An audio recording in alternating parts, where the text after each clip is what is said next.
Hi everyone, it's Monday at the Mystical Magical Mansion. Hope everyone's having a great week. We're kicking this week off with some sunny weather, which is great and always makes me feel much happier. Behind me is the dining room, which many of you have seen before. If you have not, and this is the first time you've ever checked in here at Monday at the Mystical Magical Mansion, welcome. This is my home that we purchased my husband and I purchased about 6 months ago, and it was built in 1910. It's a beautiful old mansion, and we are just renovating and updating and sort of making it our own room by room. And so I've been sharing those updates weekly, and it has been just a joyful thing that's sort of unfolding and really a wonderful part of the week that I hope you love as much as I do. So this weekend, my parents came up to visit. They're from North Platte out in western Nebraska, my hometown, and they brought several things with them. But when they came, they brought a special treat. So I have my table all set with my grandmother's china, and I'll get some close-up shots and share those with you, but it's a beautiful turquoise blue mid-century china that's got a gold pattern with it. And I'll bring a piece here up close so you can see. And it is just this gorgeous, gorgeous color. But if you notice in my entryway, it's the exact same color. It's kind of crazy. So I don't know if they knew they were gonna find each other eventually, or they just, all these my favorite colors are coming together perfectly. But my grandma Cox, so it'd be my father's mom, had this china at her house, and sadly, I never ate a meal on it. I did not know it existed.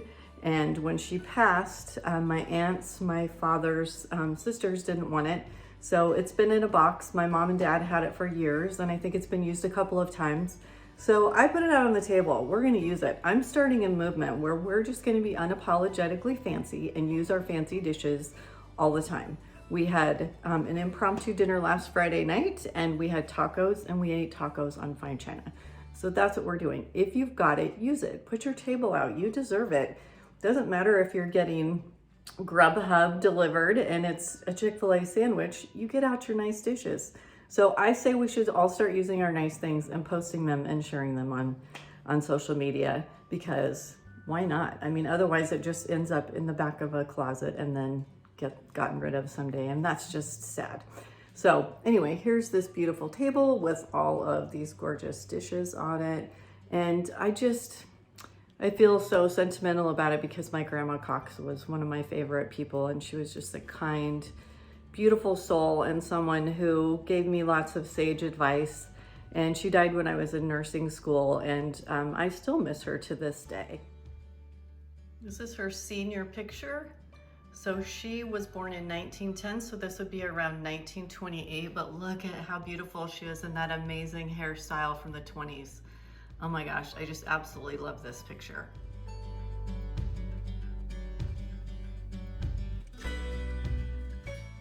So we're just doing a little long view of the table here from this direction. Looks beautiful. I still have a lot of that blue willow up that I got a couple weeks ago at an estate sale. We did do a couple updates here by adding some pictures from our picture rail. We're both a little new to chain and picture rail, so I'll get up a little closer to that so that you can see. So there's a piece of trim up top along the millwork that is for hanging these hooks, and then you put chain or ribbon on to hang your pictures so that you don't have to damage your plaster. And it's really genius and love it, but we're both still kind of trying to work that process out. And then we added another little piece of artwork down there. So the dining room is coming along. Something else that my parents have given me that belonged to my grandmother is this rocking chair, and it's partially stripped. So my dad had started sanding it years ago, but it was green at one point, but this is what I love. Look at this work in the back of the chair. And I think it's called Father Wind or Man of the Wind. I'm gonna get up a little closer. I just remembered looking at this as a kid and thinking it was so interesting and weird. Here's really a zoom in on it. But this is all carved into the back of the chair, which I think is really amazing. So at some point, I'm either gonna paint this and refinish it, or just put a clear coat on it and sort of leave it in this wonderful little state. And I don't know if anybody just saw that little orb looking thing kind of go by as we're doing this, but that was interesting. So if anyone knows anything about the history or sort of the story of these type of chairs and this design, let me know. I think we all have so much to share, and some you know, background information on antiques is always super, super helpful. And I really want to restore this chair, but still keep it sort of rough looking and old, because it is. We don't know where my grandmother got it from, how old it was, but I know it's very, very old. So I'm still trying to take care of all the antiques and the pieces that are passed down through the family over the generations and do it justice, so that hopefully someday my kids will want it. So here we are up on the second floor. This is sort of a landing open area between the hallway and the stairs. And this is my grandmother's, it would be great-great-grandmother's old sewing machine. So it's an old treadle sewing machine that my parents brought as well. And this was also passed down through the family. And they still have the old like accessories that go with it, as well as the handbook, the instruction manual, which is sort of in tatters, but it's still really sweet, and I love that we have it. So here's the old machine.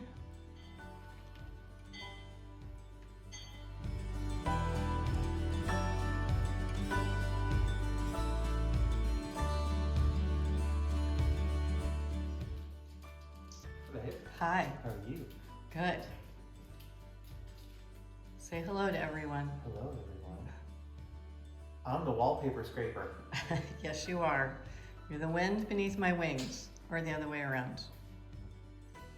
And here's another little vanity, a piece that my parents found. They love finding treasures at estate sales and in garages and barns just as much as I do.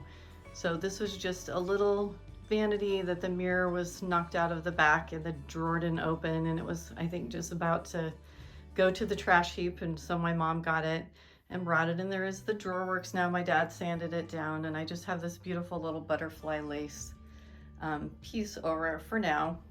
And it does need a little sanding and a little love, and I may paint it, but there's part of me that kind of likes having something a little more rustic in this very fancy boudoir closet. So I don't know, we'll see. But I think it's very sweet. And on it I have an antique mirror and an old antique fragrance bottle. And there are actually perfumes still in there that are very old with the gold stoppers. And then of course, just some other little things. So all these treasures come together that you get over the years, but I think apart, sometimes they can look like kind of a crazy conglomeration, but then once you have the right house, it all just comes into place. So thank you for sharing my home and all of these little treasures that I have, and for all of your feedback. And I really enjoy all of the shares and things that people you've connected with me on Instagram and through other things. So it's been super fun. So have a wonderful week. Get out your good dishes. Do some unapologetically fancy things, people. There's no excuse for keeping all of our stuff back for special occasions, because every day is a special occasion. So I will see you next Monday. Everyone stay well and have a magical week.